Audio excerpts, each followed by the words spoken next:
At this time, I have the honor to present to you the moral leader of our nation. I have the pleasure to present to you Dr. Martin Luther King, Jr.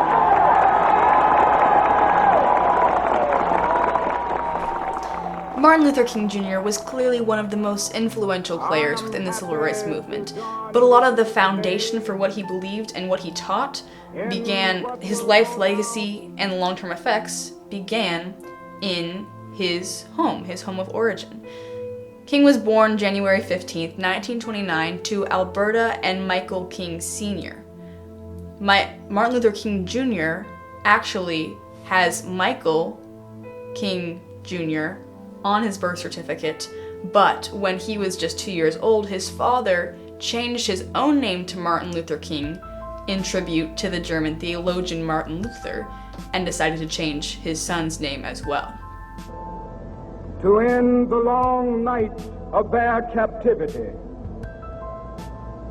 But 100 years later, Martin Luther King Jr. comes from a long line of Baptist preachers. In fact, the fourth generation up, which would have been his great-grandfather, was a slave on the Williams plantation in Penfield, Greene County, Georgia, which was owned by William Nelson Williams, and he was a slave-era minister. But since he was a slave, he could not actively preach in the church. His son, Martin Luther King Jr.'s grandfather, went on to become a Baptist minister, followed by his son, Martin Luther King Sr., and eventually Martin Luther King Jr. himself became a Baptist minister. King Jr. had been raised to love God and pursue his faith. During his childhood, King Jr. saw numerous instances of his father standing up against segregation, which probably influenced his later entry into the civil rights movement. Anne Mannheimer, in her book Dreaming of Equality, quotes King Jr. saying, "I don't care how long I have to live with the system, I will never accept it." King Jr. attended Booker T. Washington High School in his adolescence, which was the only black school in his city and had been created due to the black leaders of the community pushing the Atlanta government to invest in black education at the time. King Jr. himself definitely suffered the consequences of segregation. In his junior year of high school, he entered a speech-giving contest in Georgia. On the bus ride home, King Jr. describes how the bus driver made him stand so that the white passengers could sit. In her book, A Dream of Hope, Alice Fleming quotes King Jr. from that night, saying that night will never leave my memory. It was the angriest I have ever been in my life. Clearly, that anger fueled part of his passion about the civil rights movement in general and made him an activist later, but he took a much different approach than using that anger as bitterness, and instead espoused ideas of peace and love and unity. In addition to being passionate and extremely articulate, Martin Luther King Jr. was also incredibly intelligent. In fact, he skipped the 9th and 12th grade, beginning college at age 15 and graduating at age 19. Martin Luther King Jr. attended Morehouse College as a legacy both to his father and his grandfather, who also attended the school. He was named valedictorian of his college class and was very successful. the Negro is still languished in the corners of America.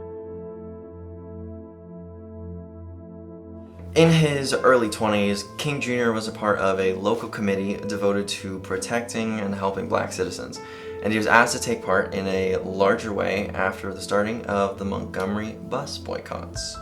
What were the Montgomery bus boycotts and how was MLK involved? The Montgomery bus boycotts were started after a young African-American lady would not give up her seat on a bus to a white man, and that, created a ton of outrage within the black community. So Martin Luther was asked, as a prominent speaker and a part of that local committee, he was asked to be a major part of the bus boycott. So while at first he was hesitant, he decided to take up the role of directing the boycotts, which propelled him to the forefront of the movement as a national spokesperson and figurehead. And as his leadership progressed, he also became the head of the Southern Christian Leadership Conference, which started organizing peaceful marches and protests to combat the segregation happening at the time. King's leadership role garnered the respect of a ton of people. He was widely respected within the black community and the people who supported the civil rights movement. However, there were a lot of people who also opposed him, and they often did so violently. So during the bus boycotts, there was actually an attempted bombing on his house, and later a mentally ill black woman attacked him at a book signing because she thought he was conspiring against her with the communists. She managed to stab him in the chest with a letter opener, almost puncturing his aorta. She didn't actually, but he was rushed to the hospital. Thankfully, he was okay, but there was definitely a lot of opposition to his views as well. And despite the immense danger that he did face, he still pushed on as the national figurehead of the civil rights movement, being extremely influential for his time. One of his most notable achievements within the civil rights movement was the "I Have a Dream" speech. This speech goes down in history as one of the most influential and powerful pieces of rhetoric to have ever been said. And it had a huge impact on the civil rights movement. Specifically, it was one of the main reasons and propelling forces of the 1964 Civil Rights Act, which actually became a part of U.S. legislation.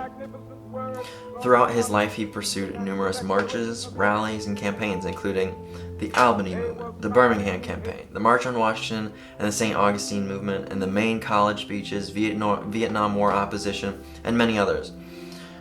Well, he did all of these things, and he completed so much, and he was very productive for the civil rights movement. All of this was sadly ended very abruptly by a man named James Earl Ray, who assassinated King on his balcony of his hotel. And his life may have ended, his legacy lived on to influence millions of people, and he's still an influential figure today.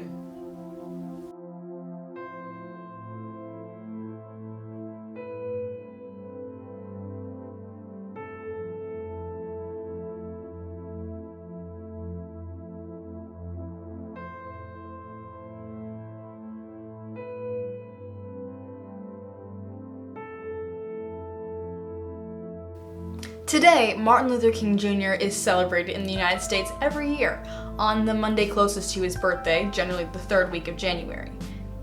He's best known for his speech, "I Have a Dream." This was given on August 28, 1963, at a rally with civil rights marchers gathered around the Lincoln Memorial in Washington, D.C.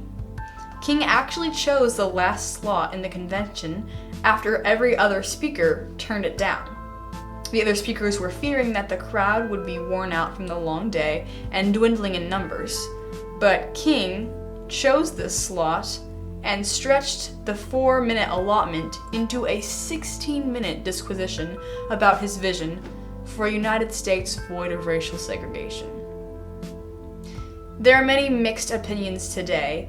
Some people still emulate his hopes for peace, but just like in MLK's time, there is still a divide even within civil rights enthusiasts about whether or not to oppose peacefully or violently.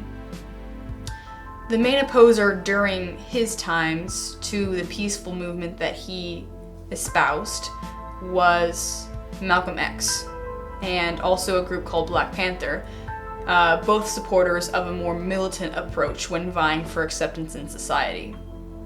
Today, many would argue that the method of civil rights activists completely disregards MLK's loving and calm, non-violent direct action, and that freedom and equality can only be reached by violent action. Just 3 weeks ago, on April 16th in Pennsylvania, a mural of MLK at a college was defaced by vandalizers from the Patriot Front group, white supremacists. One of the college managers said that to deface that mural is an attack on the pillars of this community, including our commitment to diversity, equity, and inclusion.